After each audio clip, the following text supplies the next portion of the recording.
Olá, sejam todos super bem-vindos à nossa palestra especialíssima neste encerramento do nosso Aroma Day 2022, né? Então agora conosco Fabian Laszlo, né? O rosto e a personalidade à frente do Grupo Laszlo. E hoje a gente tem uma palestra de degustação do que está por vir, depois aí de 10 anos de espera, né, Fabian? Neurogênese, uma introdução. Então, lembrando a vocês também que a partir de hoje as nossas palestras estão em acesso livre, estão aí à disposição de vocês. Então, só hoje a gente já teve 4 encontros, né? Esse é o nosso encontro ao vivo de encerramento, e vocês estão convidadíssimos a assistir as que já estão gravadas também. Todo o pessoal que participou, nós agradecemos muitíssimo a todos os que alegremente dividiram esse momento conosco. Então, vocês vão encontrar químicos, vários químicos, eu também, né? Biólogos, perfumistas, né? Historiadores, então muita coisa bacana. Por quê? Porque a Laszlo acredita realmente que o conhecimento transforma e a nossa missão realmente transformar através do conhecimento. Então, por isso a gente disponibiliza tudo isso para que vocês possam avançar na jornada com os óleos essenciais, essa jornada perfumosa e aromática da aromaterapia.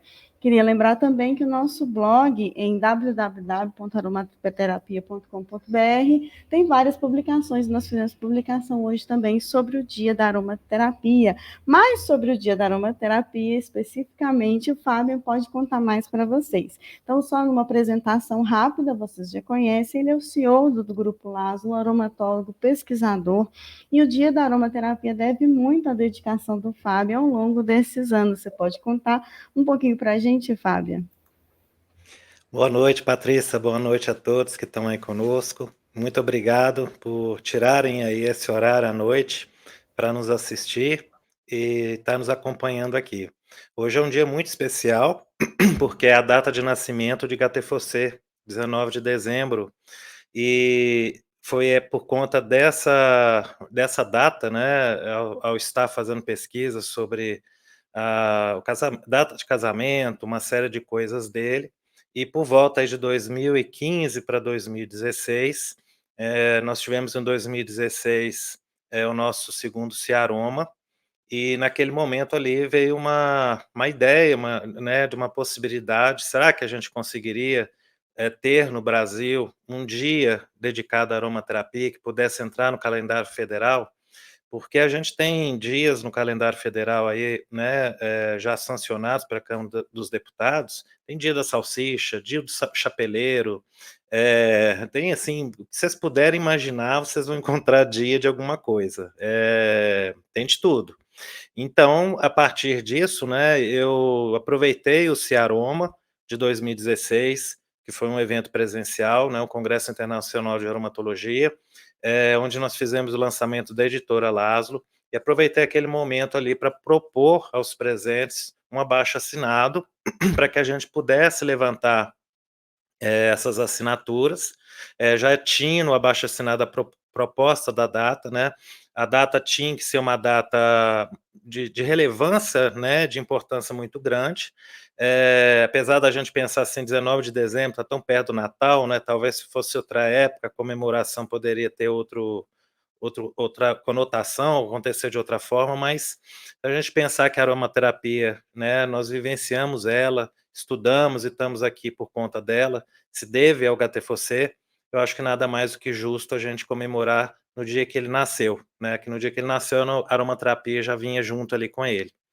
Então, nós fizemos esse abaixo-assinados, encaminhamos depois para o deputado Giovanni Cherini, que é um deputado que atua aí na área das práticas integrativas, que deu um grande apoio para nós em relação a isso. Foi levado à Câmara dos Deputados, e aí teve alguns trâmites, né? Demorou um pouquinho, mas já no segundo ano a gente já tinha isso na Câmara dos Deputados, já estava sendo comemorado a nível de Brasil, e depois foi sancionado e incorporado no calendário oficial federal do Brasil. Então, a data ela é o Dia Nacional da Aromatologia e da Aromaterapia, ou seja, a gente comemora as duas coisas na mesma data, né?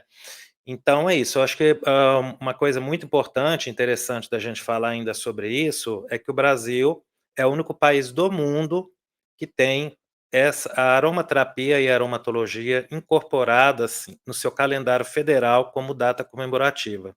Nem a França, nem a Inglaterra, nem esses países que foram berços da aromaterapia têm isso, né. Então nós conseguimos essa façanha aqui no Brasil, assim como também a entrada da aromaterapia no SUS, também o nosso país é o único do mundo que tem isso incorporado no Sistema Único de Saúde dessa forma, juntamente com outras práticas integrativas. Então, isso é de uma relevância, né, e de uma importância muito grande para o Brasil e para o resto do mundo, porque a gente se torna referência, né. E aqui no Brasil a gente tem, ao longo, né, eu comecei com a aromaterapia já nos anos 90 e a Lázaro foi fundada no ano de 2000. Então naquela época eu fui vivenciando, né, todas essas etapas da aromaterapia, do seu processo evolutivo, sua caminhada no Brasil, até a gente chegar nesse momento atual, né. E o Brasil ele tem uma característica muito especial que nós brasileiros abraçamos muito o resto do mundo, né. A gente quando recebe pessoas de outros países, abraçamos com muito carinho, outras culturas a gente abraça com muito carinho e isso aconteceu, né, também com a aromaterapia, como acontece com diversas outras culturas, conhecimentos, etcétera. Mas o brasileiro, como ele abraça de uma forma muito carinhosa, ele fez isso com todos os sistemas de aromaterapia, né. Então aqui no Brasil nós estamos já ao longo desses 20 anos, mais ou menos, moldando, né, e constituindo uma nova forma de aromaterapia, né, uma nova forma de entender, de compreender, de praticar, né. Por exemplo, a gente tem um sistema de aromaterapia na Índia, um sistema de aromaterapia na França, que absorveu muito do da Inglaterra, já tem um inglês, né, que foi para alguns países ingleses, e aqui no Brasil a gente tem um outro contexto, onde essas coisas vêm sendo misturadas, vem tomando também outros conceitos, né, alguns aspectos espirituais que também são intrínsecos do brasileiro. Então, acho que é ao longo do tempo que essas fusões, essas transformações vão acontecendo, né, mas a gente está no Brasil aí como uma referência mundial muito importante para o resto do mundo, né. Então, antes de começar, eu queria dar uma notícia muito legal para vocês. Nós, aqui da Lazo, fizemos um cupom extra de desconto. Nossa loja virtual já está com 45% de desconto nesse dia de hoje, até meia-noite, para todos os livros da nossa editora e alguns outros óleos essenciais. Mas nós vamos ter um cupom para quem quiser aproveitar hoje e ainda ter um desconto maior, né, incluindo também outros produtos, mais 10% de desconto. É só ir na nossa loja virtual até 23h59, né, antes de dar meia-noite, e ao final da compra no carrinho você escreve meu nome, Fabian, com letras maiúsculas. Aí você vai ter, além dos descontos que já tem na loja virtual, vai ter mais 10%, tá? Então vale só para hoje. E aí, para não deixar o pessoal de BH na mão, foi estendido esse desconto para quem é de Belo Horizonte e for pessoalmente na nossa loja amanhã, comprar, também os produtos, também vai poder ter esse desconto lá de 10%. Também para BH só vale amanhã, presencialmente, né, e online só vale hoje até 23h59. Virou meia-noite, aí o desconto dos 10% extra aí acaba, tá bom? Então, a gente vai iniciar agora, né, a nossa palestra. É uma palestra que eu já dei ela algumas vezes, acredito até que alguns que estão presentes aqui já ouviram, né, dentro do que eu falo, não é um, né, que para quem já assistiu, não é um tema que vai ter talvez algo muito novo, mas às vezes, né, a gente, como o assunto é muito complexo, pega uma coisinha aqui, pega outra coisinha ali. Como a Patrícia, comentou, eu fiquei cerca aí de 10 anos sem dar aula, por diversos motivos, né, um deles era uma dedicação específica à editora Lazo, para construir a editora, introduzir os livros de aromaterapia no Brasil, né. É muito complicado, muito difícil fazer a edição de tantos livros, a gente já está com cerca de 60 obras, ter que participar dos processos de revisão, tradução, acompanhar isso tudo, ainda parte administrativa da Lazo, então isso me tomava um tempo que era um pouco complicado, conseguir ao mesmo tempo me dedicar a ministrar cursos, né. Mas foi uma fase para mim muito importante em relação ao aprendizado também, a mudanças de perspectiva, entre outras coisas, e eu estou retornando no ano que vem com as minhas aulas, né. Um dos cursos que eu vou estar, lançando para o ano que vem é um curso focado nesse tema de neurogênese. É um assunto aparentemente as pessoas podem talvez pensar que não tem nada a ver com aromaterapia e às vezes me tem mais como referência nos óleos essenciais do que em outras coisas, mas a minha vida sempre foi muito dedicada a estudar inúmeras coisas, né, não só óleos essenciais. Aqueles que tiveram oportunidade de fazer curso comigo, né, lembram que eu entrava muito em aspectos de nutracêutica, em conhecimentos, assim, que são muito raros, difíceis às vezes de conseguir, porque eu sempre fui muito interessado em conhecimento, né, e conhecimento que possa transformar, que possa ser algo assim, como se diz, né, a gente cavar lá no dentro da biblioteca, lá no ou num artigo, num site, e conseguir achar aquelas coisas que realmente têm uma relevância e estão à frente do tempo. Então esse tema é um tema que eu enxergo hoje, né, eu estava pensando muito ano passado qual curso que eu iria iniciar, e eu pensei nesse tema por conta do momento atual que nós estamos vivendo, né. Nós sofremos muito aí com a pandemia, a pandemia causou um desgaste mental, emocional, até espiritual nas pessoas, desgastes de relacionamento, tem uma série de outras coisas, e, esse contexto da neurogênese, ele está envolvido nessa capacidade da gente se regenerar, se transformar e se tornar uma nova pessoa, né. É através do nosso cérebro que nós conseguimos expressar o nosso eu, né, e que somos quem somos através do nosso pensamento.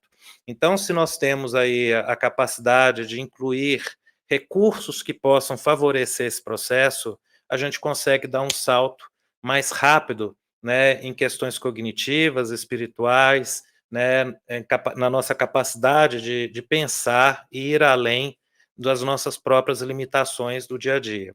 Então, o que eu vou falar hoje para vocês é uma pequena parte, é mais a parte como que a gente está um pouco mais focado a aromaterapia, um pouco mais a parte ligada ao olfato e aos óleos essenciais, apesar de que eu pincelo alguns outros temas aqui, mas o curso que vai ser dado ano que vem é um curso muito mais amplo, né, a neurogênese ela não se restringe ao olfato, né, a gente precisa estudar muitas outras coisas, para que a gente possa entender como esse mecanismo acontece e quais são as coisas que de fato vão ter um efeito nesse processo, né.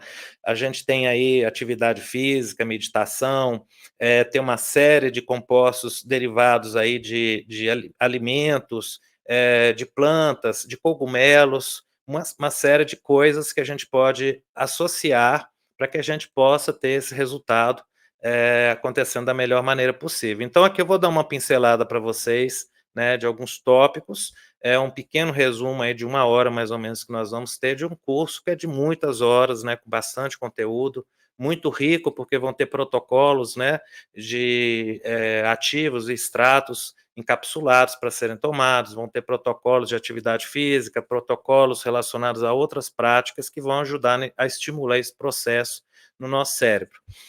Quando a gente fala de neurogênese, também é muito importante ficar claro que aqui nós não estamos dizendo que um indivíduo, que, por exemplo, teve um AVC ou foi atropelado, teve uma lesão no cérebro, que dali ele vai fazer essas coisas e o cérebro vai crescer de novo e ele vai ficar normal, né.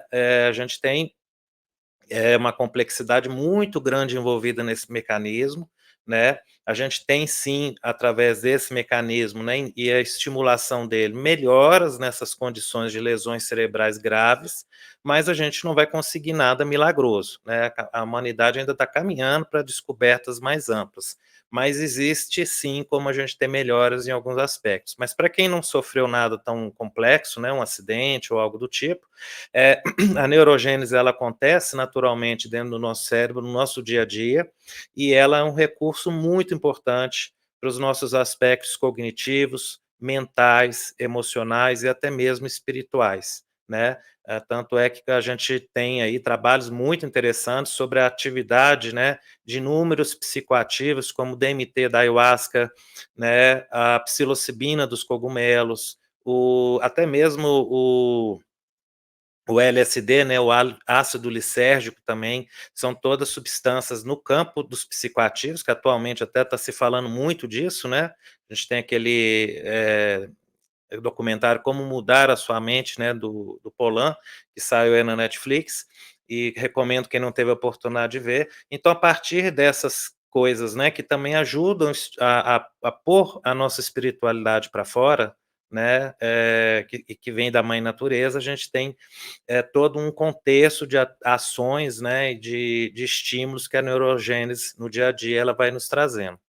Então, para a gente poder começar dentro desse assunto, nós vamos primeiramente falar sobre como que o nosso cérebro se forma lá desde a embriogênese, né, os receptores olfatórios, para a gente começar a entender, obviamente aqui dando uma ênfase maior para o olfato e para os óleos essenciais. Então, assim, lá quando nós temos, né, o embrião dentro da barriga da mãe, a primeira estrutura que vai se formar, né, do cérebro dele é uma área que é chamada de telencéfalo. O telencéfalo ela vai englobar, né, o neocórtex, várias áreas importantes do nosso cérebro, que estão ali, assim, no seu primeiro ponto de partida. A partir do momento em que assim, dentro ali do telencéfalo, em alguma determinada área, é onde existem as primeiras células tronco somáticas, que são as células que vão dar, essas células tronco ali, embrionárias, na verdade, são as primeiras células que vão formar os primeiros neurônios, né. Hoje a gente até teve uma palestra muito legal do Dr. Guilherme Santos, né, que é médico veterinário, tem especialização na área de dermatologia, ele estava lá falando sobre o surgimento, né, do sistema nervoso e da pele, a relação, né, de um tecido com o outro, porque eles têm uma origem comum. Então, exatamente ali aquelas primeiras células-tronco que vão dar origem à pele, ao sistema nervoso, elas vão se formando ali. A gente vai ter, então, o surgimento do cérebro, e a partir desse momento, né, aqui vocês podem observar, né, uma célula, uma pré-célula do sistema nervoso que vai se modificando, e aí vai chegar a formar um nervo, né, um neurônio, na verdade. E aqui a gente vai ter uma etapa, por exemplo, que gasta esse tempo, que ele acontece em torno de 4 semanas a 7 semanas, né. E aí vai, a partir do momento em que esse novo neurônio se forma, ele vai migrando para determinadas áreas. Obviamente no embrião, no feto, isso vai se formar e vai ficar por ali ao redor, né, vai compor determinadas áreas do cérebro ainda em formação, onde tem uma importância muito grande. Por exemplo, um bebê em formação, ele chega a ter, mais de 1 trilhão de neurônios dentro do cérebro acontecendo por esse processo. Nós, adultos, depois vamos tendo perdas e vamos especificando a atividade desses neurônios a partir também das ligações sinápticas, e aí a gente já começa a ter alguns bilhões de neurônios, né, não aquela quantidade tão grande que existia no bebê. Até tem estudos mostrando que não é a quantidade, às vezes, de neurônio que define a inteligência, existem outros fatores aí entre esses neurônios que vão afetar, né, esse processo da cognição. E aí aquelas células-tronco, né, que haviam ali no telecéfalo, que foram formando o cérebro do bebê, elas depois vão migrar, já na medida que a criança nasce, né, vai chegar até um indivíduo adulto, elas vão migrar e vão se localizar, em 2 áreas ali dentro do cérebro, né, uma delas é a zona subventricular, que fica nos ventrículos laterais ali no cérebro, e a zona subgranular do hipocampo, né. Então são essas 2 partezinhas do nosso cérebro que vão conter essas células-tronco, que vão formar os novos neurônios ao longo da vida, até a morte do indivíduo. Nós temos aqui algumas nas imagens aqui, vocês vão poder ver, né, um pouquinho sobre a zona subventricular, como é que acontece esse processo. Aqui nós temos uma imagem do hipocampo, né, mostrando a zona subgranular, eh, ali localizada ali no giro dentado, e são essas regiões ali onde vão se formar esses neurônios. Eles têm, por exemplo, na região do hipocampo, uma importância muito grande com relação ao aprendizado e à memória. Tem trabalhos aí muito interessantes que vêm sendo feitos nesses neurônios que podem se formar aí no hipocampo, relacionados a tratamento de doenças como Alzheimer, né. Então é um campo de pesquisa, assim, que abre portas muito interessantes, e que tem tomado a atenção de muitos pesquisadores na área de neurociências, né. Então a célula tronco neural, né, ela está ali em um estado latente, Aqui a gente vê ela vai passando por uma maturação, vai se transformando num neurônio recém-nascido, depois um neurônio imaturo, depois se transforma em um neurônio propriamente dito. Esse processo, quando ele acontece, por exemplo, na região da zona subventricular, né, que fica mais ao centro do cérebro, ali ela tem uma importância muito grande quando a gente faz uma relação disso com o bulbo olfatório, com o nosso olfato. Porque, por exemplo, quando nós inalamos, né, os odores ao longo do dia, já quando saímos da barriga da mãe, a gente já está sentindo cheiro, inclusive lá dentro. Mas vamos supor aí que ao longo do dia tem uns poluentes, né? Cano de descarga de caminhão, de ônibus, na beira do ponto de ônibus, poluições as mais diversas, né? E essas poluições, esses radicais livres, eles vão lesando os nervos olfatórios e vai causando uma destruição deles. Então a gente tem uma perda de nervos olfatórios, porque eles estão expostos aqui, eles não estão dentro do nosso corpo, mais protegidos, né? A essa exposição com os receptores, então há uma destruição constante, todos os dias, de nervos olfatórios. Consequentemente, o corpo precisa repô-los, porque se ele não fizer essa reposição, com pouco tempo a gente já não sente mais cheiro, né? Então a gente iria nascer com 1 ano, 2 anos, já não ia sentir ter olfato nenhum mais. Para fazer essa recomposição, então, o nosso corpo vai produzir esses novos neurônios lá na zona subventricular. Eles vão migrar através do bulbo olfatório, que é que vocês estão vendo nessa imagem, né? E lá do bulbo olfatório, eles vão chegar lá no nosso nariz, né? No epitélio nasal. E aí a gente vai ter, então, uma reposição diária desses novos neurônios, né? Então vamos dar o exemplo aí desse momento da Covid, né? Que as pessoas perderam o olfato. O que aconteceu ali? Os nervos olfatórios têm, né, nessa região ali uma grande quantidade de receptor de angiotensina, que é o receptor lá que o Covid se liga para entrar dentro da célula.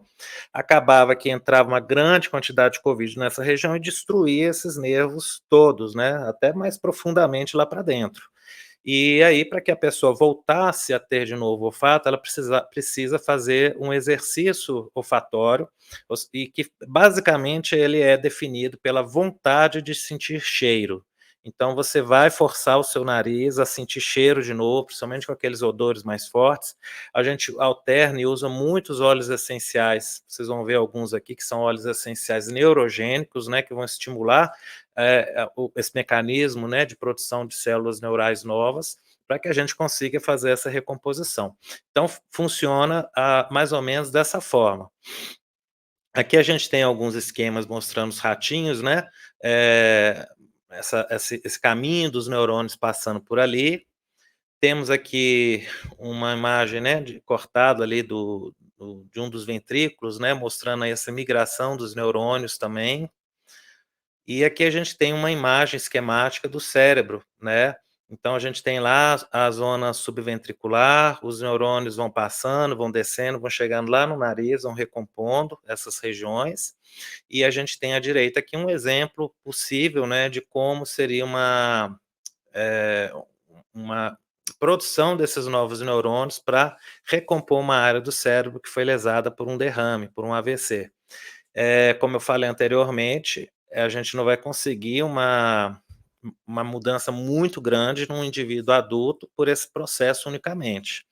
Ele vai ajudar a tirar o indivíduo daquele estado grave que ele estava, né? Vai conseguir recompor um pouco, né? A gente tem uma parte dos neurônios do cérebro que vão absorver a função daqueles que morreram e progressivamente vão vindo esses novos neurônios devagarzinho. Mas a gente não tem uma coisa assim, puf, voltou a ser como era antes de uma hora para outra. Pode ser que a gente consiga aí ao longo das próximas décadas descobrir mecanismos como estimular isso de uma forma tão rápida que a gente consiga recompor uma área do cérebro lesada que perdeu, né, parte dela em uma velocidade mais rápida do que a gente possa imaginar. Mas no presente momento isso ainda é alvo de estudos, a gente não consegue nessa velocidade. Então aqui a gente tem região do hipocampo, né, onde tem os neurônios recém-nascidos, a gente vê esses em coloração verdinha, né, onde eles vão se formando ali, e nessa região aí, como eu falei, vai afetar, o humor, a memória, o aprendizado.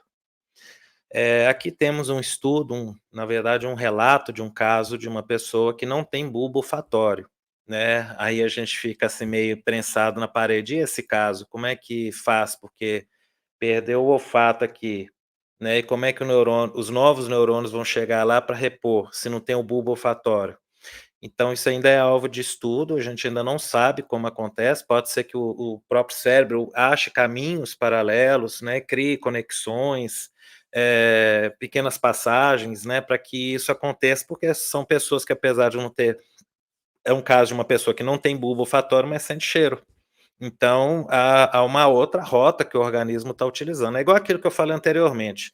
Teve uma lesão no cérebro em determinada parte, perdeu aquela massa, o corpo normalmente vai pegar os neurônios ao redor mais próximos e vai começar a colocar uma parte deles ali para fazer aquela função de onde teve a perda. O nosso cérebro ele é muito inteligente. E os novos neurôniozinhos que vão surgindo vão contribuindo aí de alguma forma nisso.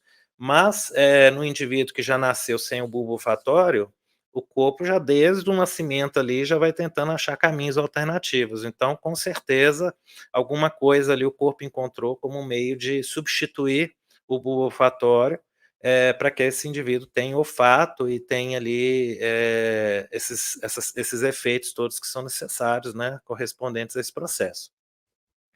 Dentro do nosso sistema nervoso, né, no nosso cérebro, nós temos alguns fatores que são chamados de fatores neurotróficos, né.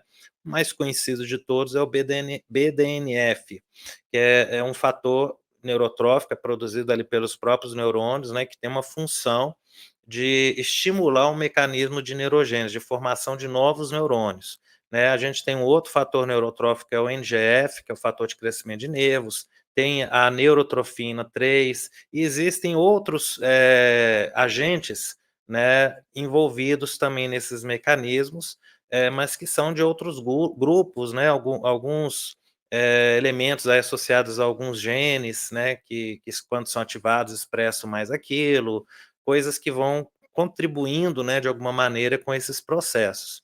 Então, quando a gente for falando aqui, né, sobre algumas substâncias ou algumas coisas que promovem esse mecanismo, a gente vai citar, por exemplo, muito o BDNF, né, que é um dos que mais é estudado. Para que a gente possa aqui entender, né, a importância da neurogênese dentro do que a gente está falando, eu vou citar aqui um primeiro estudo de 2000 e depois uma outra pesquisa de 2003, né.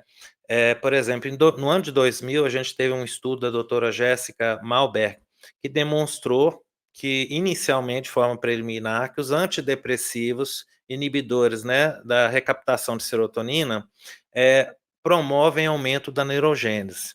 Mas o que que isso tem a ver, né, com a questão do tratamento da depressão? Até aí ninguém sabia.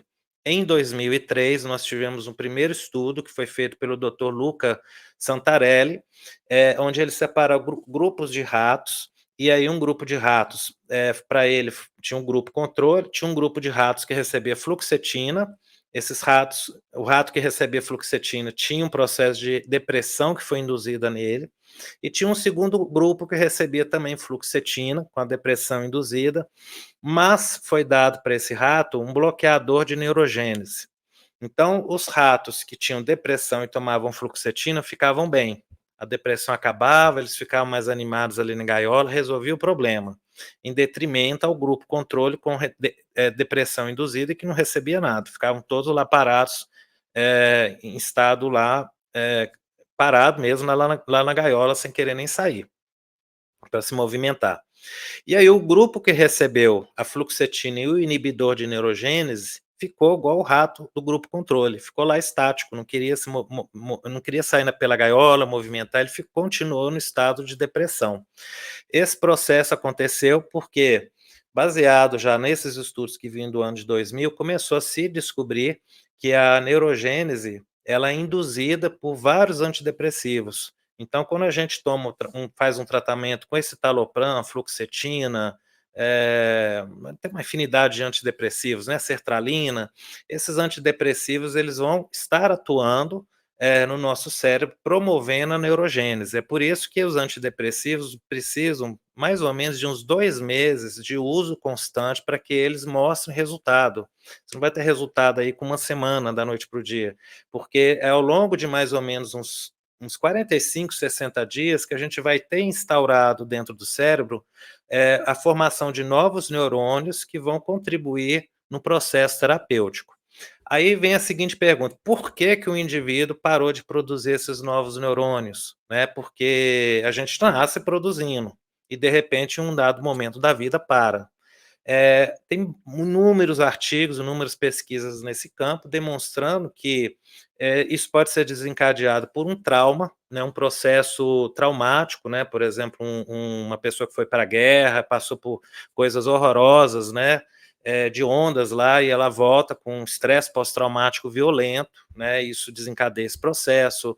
Às vezes uma pessoa que passou por uma agressão sexual, né, um estupro, outra pessoa que passou por um estresse muito forte, né, vamos supor, uma criança que estava com um problema de leucemia, morrendo, e os pais ali lutando com aquilo, então isso causa um desgaste. Então todas essas feridas psíquicas, que são feridas que a gente não enxerga, mas elas lesam o nosso cérebro lá dentro, elas vão agredir essa região, e essa região perde a sua capacidade de se regenerar naturalmente. Fora isso, tem outras coisas, né? A gente tem fatores aí nutracêuticos, né? De repente, uma alimentação industrializada péssima vai afetar isso. A gente tem, às vezes, traumas que vêm lá da vida uterina. Tem uma série de possibilidades que podem afetar. E a gente tem também alguns fatores tóxicos, né? Metais pesados, radioatividade, entre outras coisas. E até mesmo o contato constante com determinadas toxinas, né? Que vão lesando por um processo gradual, ao longo de muitos anos. Aqui só para vocês verem, por exemplo, quando a gente fala em estresse, né, o estresse ele leva a um aumento muito grande de cortisol no nosso organismo, né, e esse cortisol mantido por um período prolongado é um fator de alta inibição de neurogênese. Então isso já, acontecendo por um período muito longo, vai favorecendo com que o indivíduo comece a entrar em quadros, né, de depressão, ansiedade, vários outros distúrbios psiquiátricos que possam surgir, até esquizofrenia, bipolaridade, etc., assim como também pode favorecer ao desenvolvimento precoce de determinadas patologias, como Parkinson, Alzheimer, etc. O que vai se desenvolver em cada indivíduo varia muito, porque a gente tem um fator que é o fator genético, né? Então, por exemplo, um indivíduo que tenha genes que o predispõem ao Alzheimer, submetido a um estresse prolongado de muitos anos, isso vai favorecer que o Alzheimer dele se antecipe, assim como o Parkinson e outras patologias. Então, a gente tem aí, por exemplo, esse caso, né, da a neurogênese, né, também ela é controlada pelo tempo de sono, ela é controlada por exercícios, né, e todos esses processos aí que são relacionados ao estresse, eles são processos que vão desencadear um mecanismo de inflamação no cérebro, né. A gente tem uma parte aí do cérebro que é chamada de micróglia. Essa região aí é uma região muito relacionada a nossos processos aí da imunidade, né, do cérebro e tudo. E quando isso entra em processos ela entra em hiperativação, né, ou superativação, ela vai começar a produzir uma série de citocinas, de substâncias de alta inflamação, e essa inflamação excessiva, somada com muito cortisol e outras coisas, vai começando a lesar o cérebro, os neurônios, vai rompendo as sinapses, né, as sinapses vão diminuindo, vai afetando uma série de contextos de coisas que a gente vai ver depois, né, lá na frente da vida da pessoa, como que isso vai impactar, por exemplo, na capacidade cognitiva, na capacidade de focar para estudar ou não, na capacidade de lembrar as coisas e assim vai. Então, tem vários aspectos dentro disso que a gente pode trabalhar dependendo do que está acontecendo com essa, com aquela ou com aquela outra substância, para complementar o processo terapêutico que a pessoa já venha fazendo, né? Que obviamente não se limita a só tomar alguma coisa, precisa de ter uma mudança mental, emocional, comportamental conjunta e atividade física também, né? Então, sabendo utilizar as coisas corretas, né, e fazer um trabalho bem feito, você tem condição de ter uma melhora muito significante. Aqui a gente tem um hormônio, né, de muita importância no processo da neurogênese, que é a ocitocina. A ocitocina, ela é conhecida como o hormônio do amor, né. Por exemplo, uma mãe quando está amamentando, cuidando do bebê no colo, ela solta uma carga de ocitocina muito grande. Quando a gente está fazendo amor, né, existe ali uma coisa muito profunda de amor, de paixão, a gente solta uma carga de ocitocina muito grande no orgasmo também.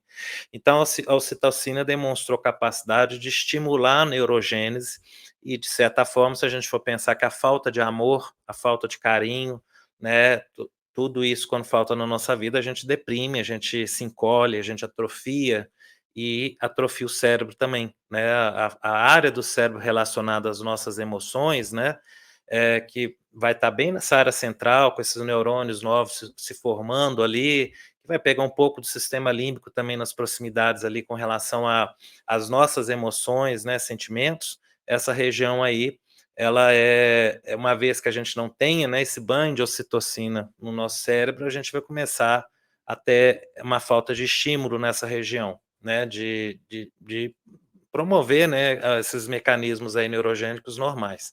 Aqui tem um trabalho interessante sobre animais, né, ratinhos que quando os ratos até mais velhos, né, mantinham uma vida sexual ativa, esses ratos tinham neurônios, né, novos sendo formados e um cérebro como se fosse de um jovem. Já os ratos que não tinham atividade física, o cérebro perdia essa capacidade, né, de formar esses novos neurônios. Então a gente tem também, quando a gente fala lá da ocitocina, tem um pouco a ver com isso aqui, né. Mas, assim, tem vários outros hormônios. No nosso curso, a gente vai estudar também testosterona, estrogênio, uma série de outras coisas, né, que envolvem o sistema endócrino, que também participam desses processos, né. Até mesmo quando a gente está falando de fases da menopausa, quando a gente está falando também de uso de, anticoncepcionais, entre outras coisas. Então isso a gente vai estar tendo essa oportunidade no curso lá para o ano que vem, de estarmos vendo isso. Então, também para que a neurogênese aconteça, lá no nosso curso, a gente vai estar estudando várias substâncias, né, aqui tem algumas delas, que eu vou citar algumas delas aqui, só para termos uma ideia, né, por exemplo, a neurogênese se descobriu que ela não, as células tronco neurais lá dentro do cérebro, elas não vão caminhar até formar um novo neurônio se o indivíduo tem déficit de vitamina A. Então, se a pessoa não tem uma alimentação legal e falta vitamina A, às vezes essa falta de vitamina A por período prolongado de alguns anos pode desencadear lá na frente um processo de depressão crônica, né. Então a gente tem um contexto de coisas aí que precisam muitas vezes serem suplementados, dependendo da alimentação da pessoa, né, para que a gente possa ter uma resposta mais rápida e eficaz dentro de um processo terapêutico. Temos aí alguns aminoácidos que também estão envolvidos nesse processo, né, um aminoácido muito importante aí que eu estou citando aqui é a taurina. A taurina ela influencia, né, e regula vários genes das células, precursoras, né, para essa formação de novos neurônios e sobrevivência dos neurônios também quando submetidos a um processo de estresse muito massivo. Aqui tem, por exemplo, ó, um trabalho mostrando que a taurina, né, aumenta em até 120% o número de células-tronco e a sua diferenciação. Então, uma alimentação também deficiente em taurina, né, ou outros aminoácidos que podem, né, levar à formação da taurina, pode ser um fator aí comprometedor nesses mecanismos, né. Aqui tem a taurina também aumentando a neurogênese do hipocampo em ratos idosos. Eh, então, assim, dentro do curso, a gente também vai estudar cada um desses nutrientes e nós vamos entrar em protocolos de dosagens, né. Por exemplo, vitamina D é algo que a gente tem aí vários, né, vários debates, né, e de altas doses serem tóxicas ou não serem. Então a gente vai trazer um pouco à luz aí essas informações. Também é uma vitamina, por exemplo, super importante nesse processo, né. Então a gente tem que ver aí quais são as vitaminas, nutrientes que precisam entrar, e a partir disso também fazer uma avaliação da dieta, porque uma dieta que falte determinada coisa, mas tem outra muito em excesso, a gente às vezes não vai precisar de ficar colocando isso, né, como suplemento. E vitamina D, tem pessoas, por exemplo, que tomam muito sol e estão com vitamina D baixa, porque há um gene específico da vitamina D. A vitamina D funciona assim: a gente absorve a vitamina D pelo sol, desculpe, a gente absorve os raios do sol, produz a pré-vitamina D, né, na pele. Essa pré-vitamina D vai cair na corrente sanguínea, vai ser absorvida, mas não é vitamina D ainda ativa, né? Aí ela vai chegar no nosso fígado, vai passar por uma conversão ali através de uma enzima, e depois ela vai chegar lá nos nossos rins em forma de vitamina D2, e o rim vai transformar ela em vitamina D3, né? Então absorveu os raios do sol, transformou a pré-vitamina D, chegou no fígado D1, depois rins D2, e aí tem ali um gene relacionado a essa enzima que faz essa conversão. Tem pessoas que esse gene ele é pouco expresso, ele é subativo. Então a pessoa toma sol, e a vitamina D3 não é formada porque tem um déficit enzimático ali. Então isso muitas vezes precisa ser feito um exame de sangue para se identificar. Você não vai conseguir imaginar que a pessoa tem essa deficiência e pensando assim, ela toma muito sol, né? Mas não é o suficiente, né? Então, essas avaliações todas a gente coloca, a gente aprofunda. Eu tive aí a felicidade de participar da tradução, né, e publicação no Brasil desses 2 livros aqui. São livros de importância muito grande. Esse das doses extremamente altas aí é um dos livros mais interessantes, importantes sobre vitamina D, já publicados, e aqui a gente tem um de esclerose múltipla que entra dentro do protocolo Dr. Coimbra. Então, a gente tem aqui, por exemplo, só para vocês verem, né, a deficiência de vitamina D materna altera a neurogênese no desenvolvimento do cérebro do rato, né? Então, por exemplo, uma mãe que fica enclausurada dentro de casa o dia inteiro, debaixo de luz, não sai para tomar sol, e a vitamina D dela está lá no fundo do poço, né? Talvez a criança que vai nascer ali possa ser uma criança que tem várias dificuldades cognitivas, que vão se apresentar depois na escola, dificuldade de memória, dificuldade de concentração, problemas escolares, uma série de coisas por conta de, durante a gestação, não ter se dado atenção à suplementação de vitamina D ou a um simples tomar sol na parte da manhã, né? Vitamina D, na verdade, é um hormônio. Então, se falta esse hormônio no nosso corpo, a gente começa a ter uma série de problemas. Esse aqui é só um deles, né? Tem vários outros aí que podem ser desencadeados pelo déficit da vitamina D. Inclusive o gene que é relacionado à conversão da vitamina D2 em D3 lá no nosso rim, é o mesmo gene que predispõe ao desenvolvimento de Alzheimer. Quando esse gene ele se manifesta, né, como sendo sempre, ele tem uma baixa expressão, né, ele é hipoativo no indivíduo, ele pode ter certeza que esse indivíduo aí é um grande candidato a ter Alzheimer. Então, é muito importante que essa pessoa sempre suplemente vitamina D, porque a vitamina D trava a evolução do Alzheimer nesse tipo de indivíduo especificamente. Então aqui a gente tem um outro suplemento aí também muito importante para o cérebro, né, que é o iodo. O iodo também tem um pavor de iodo, né, atualmente, ao mesmo tempo que tem o iodo é aquele amor e o ódio, né.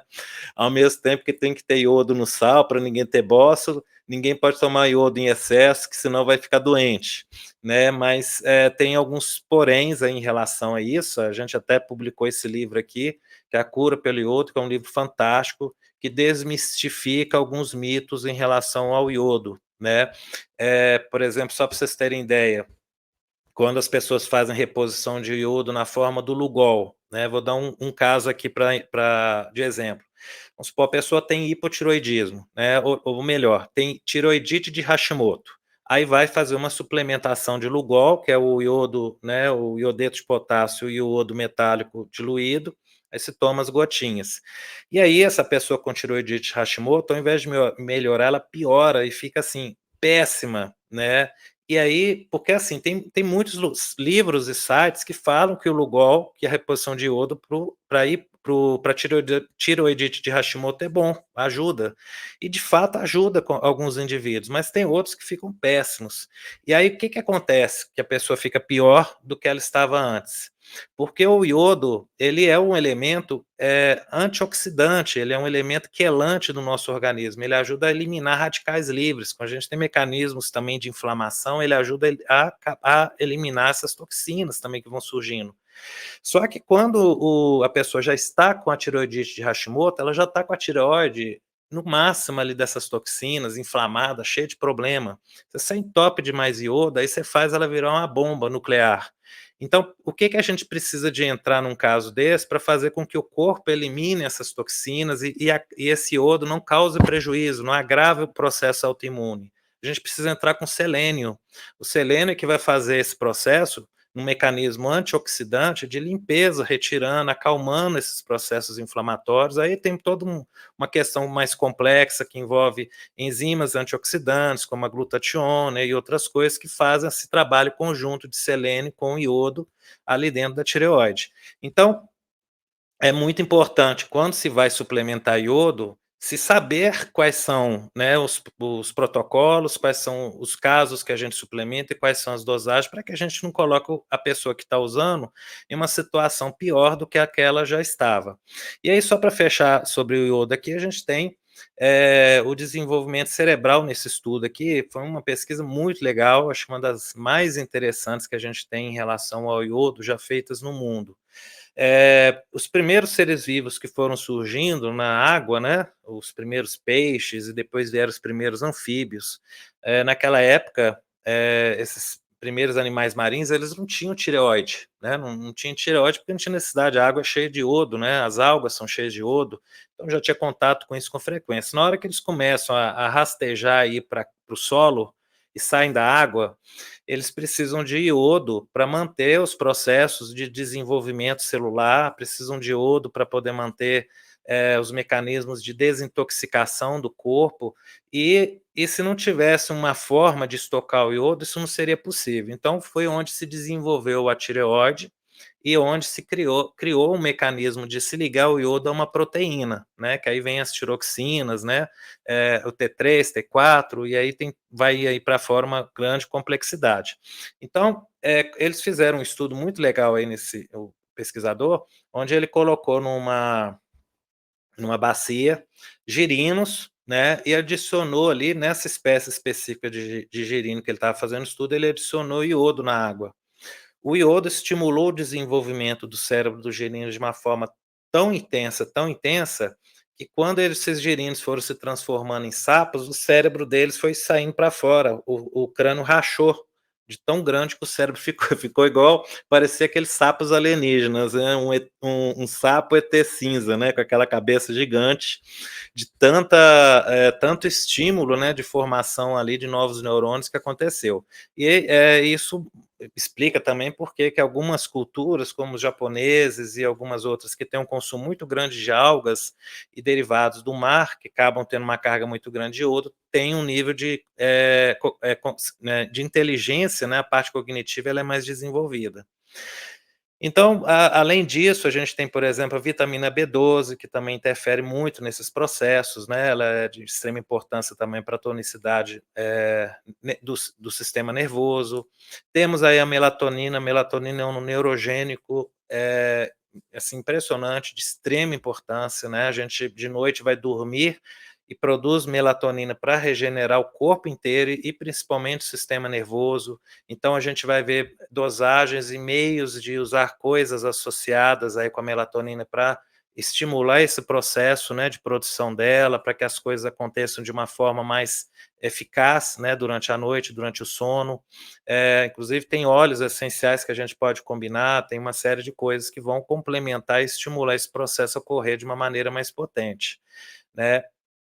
Aqui a gente tem um exemplo de um trabalho mostrando que a neurogênese é reduzida quando você tem sonos fragmentados, né, quando você não dorme direito, né. Aqui o estudo foi com rato, mas isso já é mais do que conhecido em ser humano, porque quem não tem um sono adequado, a pessoa fica irritada, fica totalmente alterada, fora de si, né.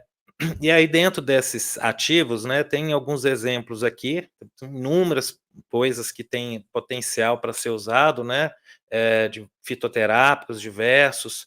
O curso até ele envolve outras coisas, porque a gente vai ter, por exemplo, uma parte de estudar nootrópicos. Nootrópicos são substâncias que estimulam, né, no nosso cérebro, a melhorar a parte cognitiva, melhora o foco, melhora a concentração, a inteligência fica mais rápida, né? Então, existem vários ativos fitoterápicos que, quando a gente associa o uso da forma correta, inclusive tem ativos até que não são fitoterápicos, são substâncias sintéticas. Então, a gente vai trazer isso tudo aí no curso para poder estudar e ver quais são as possibilidades, né, de recursos que existem para poder serem usados em determinadas condições, né? Então, aqui no caso dos cogumelos, a gente tem o cogumelo juba de leão, que é o Ericium. É um cogumelo que tem até lembra o formato de um cerebelo, né? E esse cogumelo, ele é rico em ericina e outras substâncias que já demonstraram ter um potencial de promover a neurogênese no cérebro de uma maneira muito incrível. Além disso, ele tem potencial neuroprotetor, né, e tem sido usado muito no mundo todo em condições onde há uma deficiência, uma lesão ou algum problema relacionado ao sistema nervoso, né? Ele ajuda muito, inclusive como um primeiro passo para se pensar depois de uma lesão no sistema nervoso, né? Um AVC, ou alguma coisa que aconteceu, né? Aqui só para vocês verem, esse aqui foi o uso do erícium, né, em 350 miligramas, mostrando aí um modelo de neuroproteção, né, como que ele consegue ter esse efeito aí, né. Então a gente vai estar estudando um pouco sobre o erícium, tem vários outros cogumelos que têm essas propriedades, a gente não vai se restringir só a ele, e que tem substâncias diferentes, né. Então dentro desse grupo aí a gente vai estar fazendo um estudo bem interessante. Inclusive, alguns cogumelos têm determinadas substâncias que, quando nós ingerimos eles com constância, eles vão servir de nutriente para determinadas bactérias no intestino, que vão converter aquelas substâncias ali, transformar aquilo ali em componentes que vão ser muito importantes para o nosso sistema nervoso. Então, há um eixo do cérebro, né, com os intestinos, onde essas determinadas substâncias vão ajudar com que, à medida que as bactérias vão soltando ali, vai atravessando os vilos intestinais, a gente vai começando a ter respostas, por exemplo, no sistema nervoso muito positivas, né? Aí é onde, por exemplo, quando a gente tem um quadro de desbiose intestinal, a gente precisa tratar para que o cérebro também seja tratado. Senão, qualquer outra coisa que você vai fazer fica pelas metades. Então, a gente vai ter uma aula específica só para estudar os intestinos, estudar os neurotransmissores que são produzidos ali, né, as bactérias, né, da microbiota, e quais são os meios da gente melhorar essas colônias, né, para que a gente possa ter respostas mais eficazes nos tratamentos. A gente tem aqui também o ômega 3, que é uma coisa que se explora muito nessa questão do cérebro, né? Aqui vocês podem ver, né, os ratinhos que ingeriram ômega 3, como que o cérebro deles conseguem ter um aumento e uma melhora no processo da neurogênese, né, na região ali do hipocampo. É, então, assim, o ômega 3 ele vai ter inúmeras questões, assim, isso aqui é só um exemplo, mas a gente vai estudar lá desde a bainha da mielina, como que ele se incorpora, como que isso interfere, por exemplo, no processo sináptico, como que ele vai através, né, desses mecanismos também de incorporação, ele diminui o grau de inflamação do cérebro, e dentro aí desses mecanismos também a gente vai estar estudando. Outra coisa interessantíssima, né, na neurogênese é a cannabis. A gente vai ter uma parte da aula dedicada a estudar cannabis e estudar outros psicoativos, né? Vamos ter uma parte de estudar a ayahuasca, o DMT, a mescalina do cacto São Pedro. A gente vai estar vendo o LSD. Eu vou trazer a maior parte do trabalho todo que vai ser apresentado em cima de estudos acadêmicos que já foram feitos com essas substâncias. Vai ter muita foto mostrando os neurônios, o que se desenvolve, como é que acontece, para que a gente possa entender até onde também essas substâncias podem contribuir ou não, né, nesses mecanismos aí de recomposição do cérebro. Então, a cannabis, ela é uma planta, né, que vai ter inúmeros canabinoides. A gente tem 2 canabinoides que são os mais comuns, os mais citados, que é o THC e o CBD. E o THC se liga principalmente ao receptor CB1, o CBD ele se liga, de forma muito fraca ao receptor CB2, né. É colocado que ele se liga ao CB2, mas a maior parte das funções do CBD não é por conta disso. Ele se liga a receptores de serotonina, de diversos outros neurotransmissores, e ele atua em uma enzima que é a FA, que é uma enzima que vai destruindo aí a anandamida, que é o principal, canabinoide que a gente produz dentro do nosso corpo. Nosso corpo produz também canabinoides, e é por essa razão que a gente tem esses receptores espalhados no corpo. Coincidentemente, a cannabis, né, uma planta, ela vai ter aí moléculas que conseguem se ligar a esses receptores também e promover um aumento dos nossos endocannabinoides, que a gente já produziria naturalmente, e que sob estresse diminui a produção. E aí é uma planta muito especial, por isso que está tendo essa grande revolução da cannabis no mundo, né, essa liberação, essa conscientização ao redor dela, porque ela é uma planta milagrosa, né. É uma planta, assim, que ela consegue fazer uma transformação na humanidade, no sentido positivo, né, quando devidamente usada e assim, de melhorar muito a vida das pessoas. Então, aqui a gente tem, né, também mostrando como que a cannabis, né, o canabidiol pode interferir nesses mecanismos de neurogênese, isso aí a gente vai estar explorando. As épocas, né, a idade interfere muito nisso, se é uma pessoa nova, se é uma pessoa já mais idosa, então a gente também vai estar comentando, porque existem também determinadas contraindicações do uso, né, da cannabis. Eh, Aqui a parte da memória, cognição, né, então tem inúmeras coisas aí em relação à cannabis nessa questão que a gente vai poder estar estudando. Outro ponto que a gente tem muito legal também que envolve a neurogênese é a música, né, depois do nosso nariz a gente tem o nosso ouvido aí como um sentido que leva, né, um contato direto com o cérebro muito rápido e muito profundo. Então a música também, ela interfere nesses mecanismos da neurogênese, a gente vai estudar, falar um pouco sobre isso, e como a música, né, pode estar sendo um recurso aí complementar, entre outras coisas, né, para contribuir nesses processos aí de recomposição e recuperação do cérebro.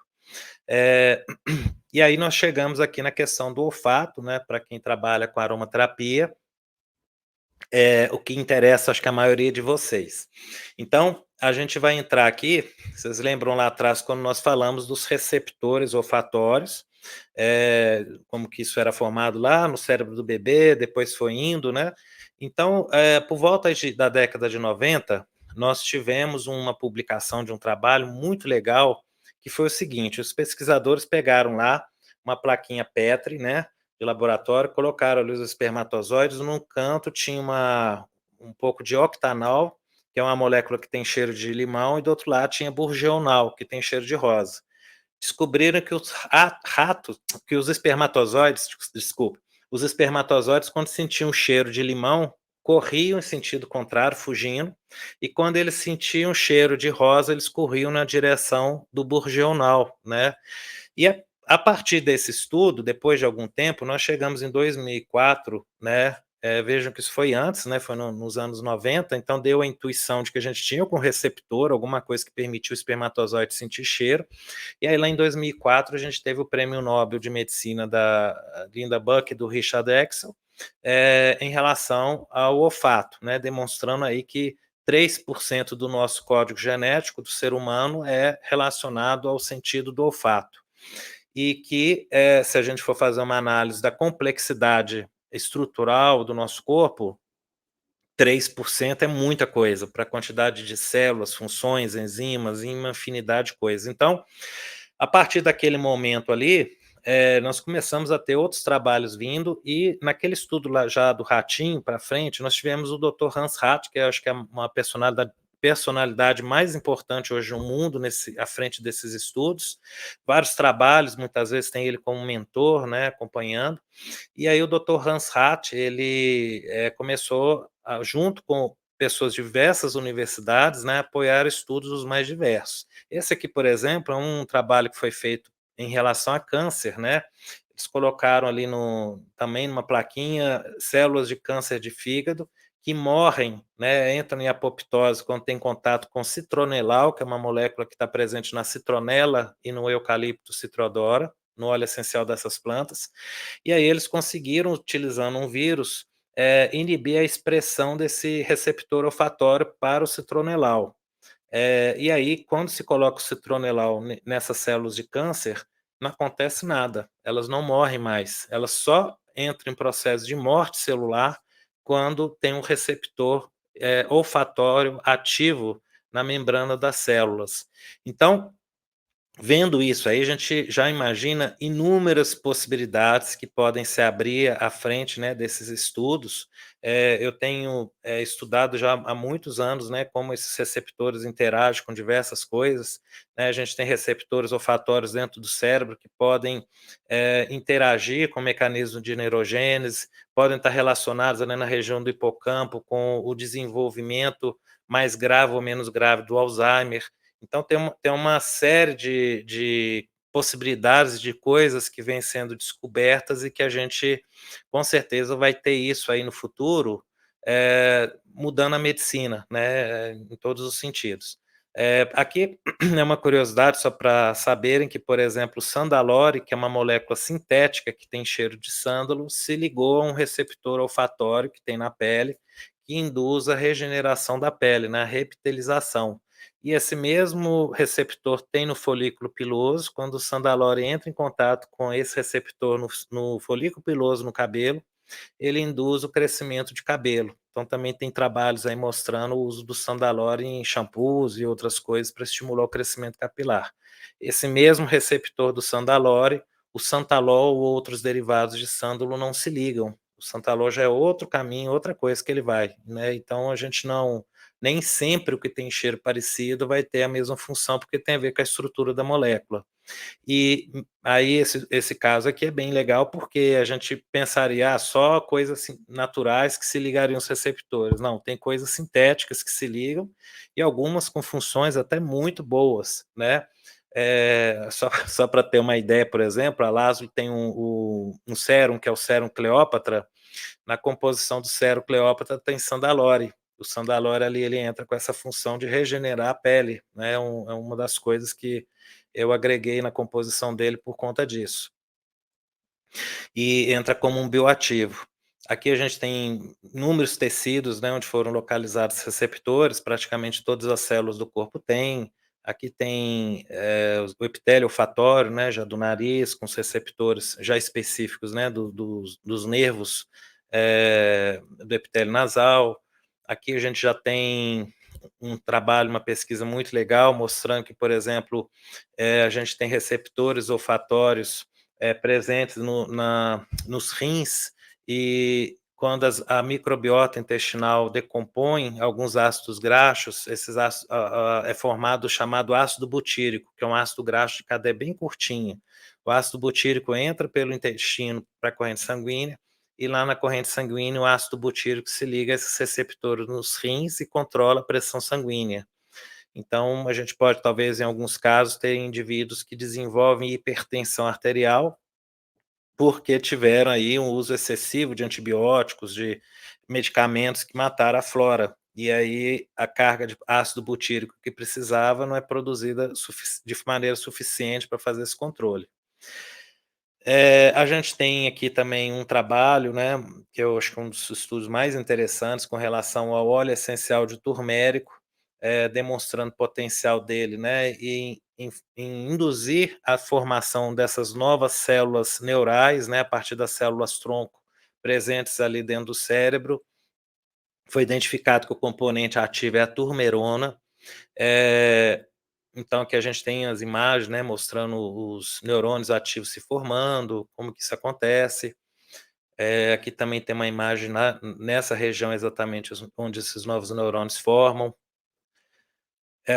O que é ruim é que esses trabalhos com óleos essenciais, eles ficaram parados nos animais, eles não foram até grupos humanos para fazer uma avaliação, né, e é uma pena, porque quem está envolvido com a aromaterapia vê o potencial que a aromaterapia tem, como que ela responde, então, são pesquisas que dependem de, ao longo dos próximos anos ou décadas, né, ter mais atenção para que possa se descobrir outras coisas aí que possam contribuir para a recuperação da saúde, né, em relação ao sistema nervoso de maneira mais rápida.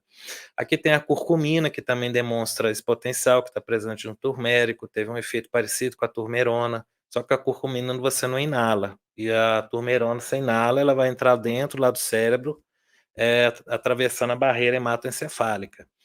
O eudesmol, que é um componente que a gente acha também em alguns óleos essenciais, também teve um efeito, né, de estimular a formação de novos neurônios. Aqui a gente tem as imagens, né, de controle e posteriormente, né, com eudesmol. Eudesmol a gente vai encontrar principalmente em 2 óleos essenciais, um é o cipreste azul, e o outro é o sândalo amíris, né, são poucos óleos que têm eudesmol. A gente tem também um pouco no nardo, às vezes na valeriana também está presente. Eh E aí nós vamos ter também, em relação aos óleos essenciais que tem principalmente linalol, uma tendência a um efeito também neurogênico por parte dessa molécula, né. Aqui tem um estudo em relação ao manjericão quimiotipo linalol, mostrou que houve um aumento da densidade de formação desses novos neurônios ali, nessa região, né, do cérebro onde esses novos neurônios são produzidos. Especificamente, esse estudo demonstrou que o efeito de formação dessa camada de novos neurônios foi similar a que se obtém com o uso de fluoxetina em ratos que estão em processo de depressão, né. Então, assim, tinha os ratos que foram induzidos a entrar em depressão, os ratos controle, e ali os que estavam em depressão que receberam fluoxetina e o outro grupo que estava em depressão e recebeu inalação lá com óleo de manjericão, o resultado dos 2 foi idêntico, né. E aí o manjericão que foi usado no estudo, é esse manjericão aqui, que é o manjericão quimiotipo linalol, que a gente tem aqui no Brasil, chamado também de manjericão doce, né. A gente tem muito linalol, tem cineol nele, e os outros componentes, por exemplo, estragol, já em concentrações mais baixas, né, esses 2 componentes se destacam mais. O próprio cineol tem também efeitos, né, de reduzir o processo oxidativo, tem uma certa ação neuroprotetora também no cérebro, que acaba que, em uma composição como essa, a gente vai ter esse componente também participando, né, de maneira positiva nesse processo aí, de complementação na regeneração do cérebro.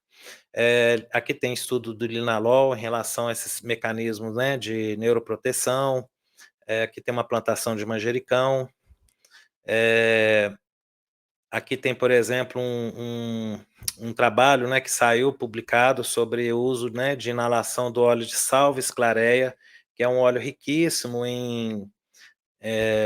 tem uma concentração muito alta de linalol, às vezes chega a 50%, promovendo um efeito também de aumento, né, de serotonina e diminuição de cortisol.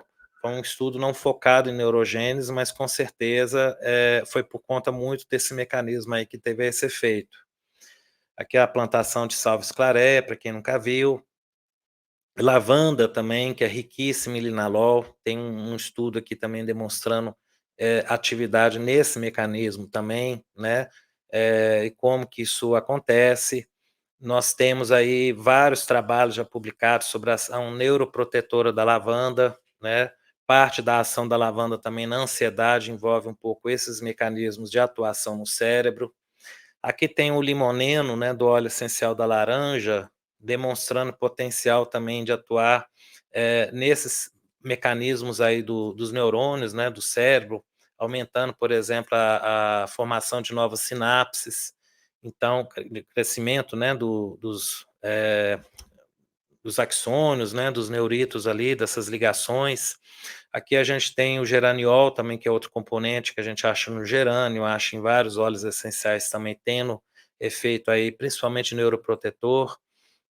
Para quem não sabe, geraniol e linalol são isômeros, são moléculas com a mesma estrutura, com uma mudançazinha pequena, às vezes ali onde um átomo está com o outro, e aí deixa de ser um linalol, vira um geraniol. Mas por conta talvez da semelhança de estrutura, elas têm efeitos aí incomuns no cérebro. A bergamota, que é rica em limoneno, tem também o linalol presente, né, que pode interferir nesse processo, gengibre. Então, tem uma infinidade de óleos essenciais que atuam nesse sentido.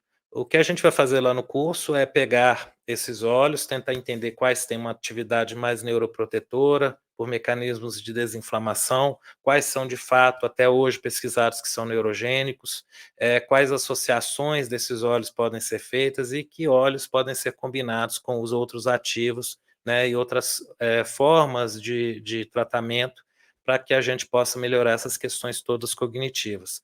O curso prevê também uma parte onde a gente vai se dedicar a estudar um pouco de determinadas doenças com alguns protocolos, né, doenças ou distúrbios, né, então, por exemplo, Alzheimer, Parkinson, autismo e outras condições, muitas que a gente não vai conseguir resolver, né, porque são doenças complicadas, mas a gente pode conseguir levar um alívio, né, ou frear o avanço da patologia quando é uma doença degenerativa.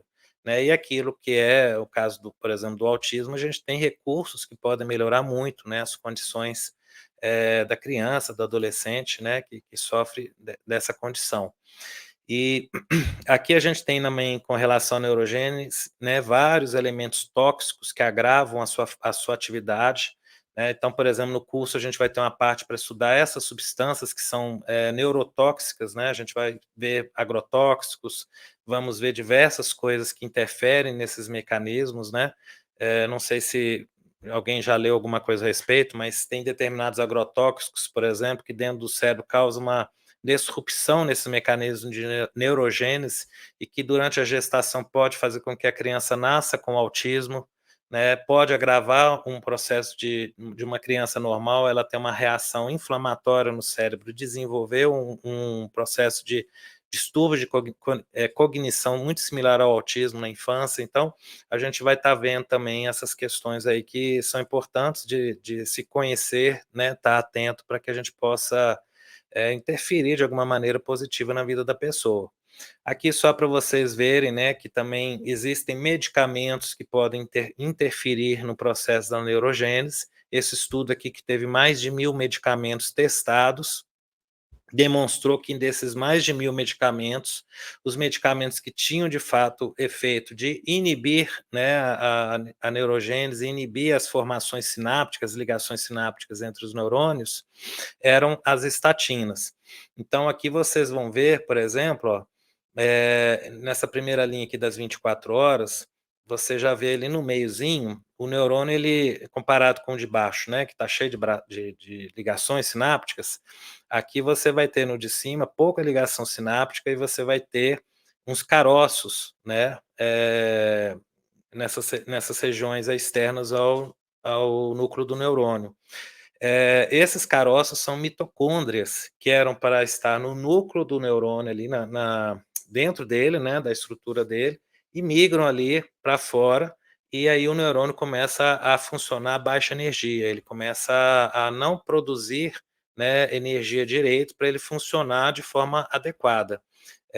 A estatina, ela induz a uma mutação, né, dentro do próprio neurônio, levando ele a colocar as mitocôndrias em lugares que não era para estar. Consequentemente, o neurônio não gera energia direito, e aí a gente vê muitos casos, né, relatados na medicina, de pessoas que têm perda de memória, pessoas que começam a ter dificuldade de raciocínio cognitivo, pessoas que começam a ficar fracas, né, porque perde a tonicidade do sistema nervoso no corpo inteiro. Então a pessoa, às vezes, até para carregar uma sacola de supermercado, ela fica sem energia para subir uma escada.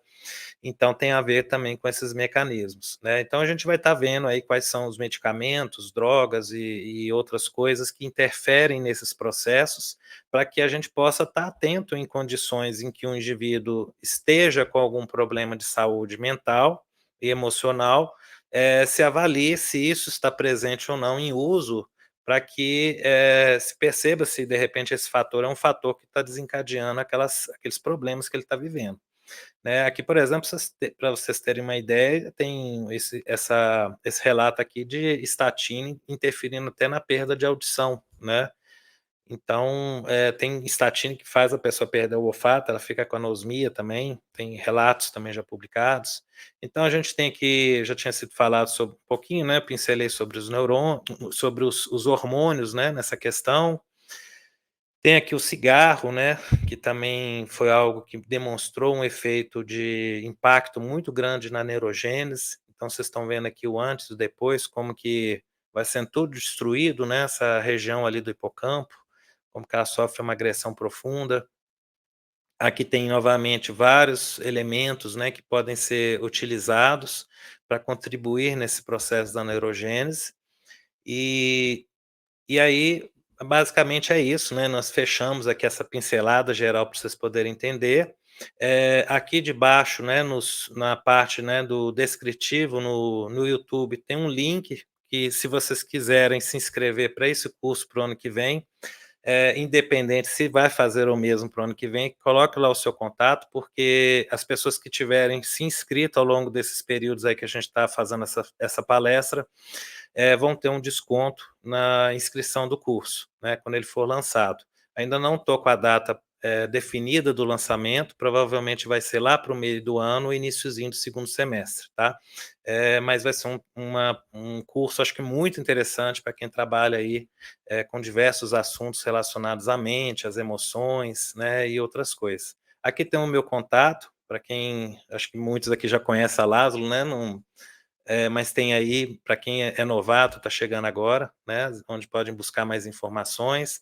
A Lázula, ela tem o blog aromaterapia.com.br, que tem muitas coisas legais. Quem ainda não visitou, vá lá e siga o nosso blog, que sempre tem alguma coisa nova entrando.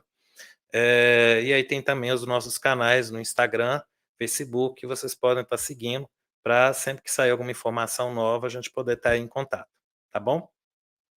Então, eu vou abrir aí, chamar a Patrícia. Pode aparecer aí, Patrícia. Cheguei! Chegou. Então é isso, eu acho que o curso ainda não estou com isso muito claro. Foi uma pergunta feita aqui, porque eu ainda estou fazendo a montagem dele. Eu vou ter isso definido quando o curso for ser lançado, né? Mas esse curso ele vai ser com videoaulas bem filmadas, bem editadas, com um nível de qualidade bem grande, e ao longo dessas aulas a gente vai ter encontros de mentoria, né? Vão ter aulas aí online, né? Para que eu esteja com vocês, para que a gente possa estar tirando dúvidas, discutindo alguns pontos, né, que sejam importantes aí que as pessoas venham trazer. Tem pessoal perguntando do curso, então quem chegou depois, aqui nos comentários o pessoal vai colocar de novo, né? E na descrição do vídeo tem o link para você acessar o formulário e se cadastrar para receber as informações em primeira mão sobre o curso do Fábia. Fábia, você retomou sobre o cupom, que tem a surpresa sim. para o pessoal, Eu vou né? falar para quem chegou depois. Uhum. Quem quiser aproveitar, gente, hoje nós estamos aí com dando um cupom de desconto para compra na nossa loja virtual. A loja virtual já está com desconto em cima de livros e alguns outros óleos essenciais, né? Nós estamos com uma média de 45% de desconto hoje para o Aroma Day, mas tem um cupom com mais 10% de desconto. Então, de 45% vai para 55% de desconto.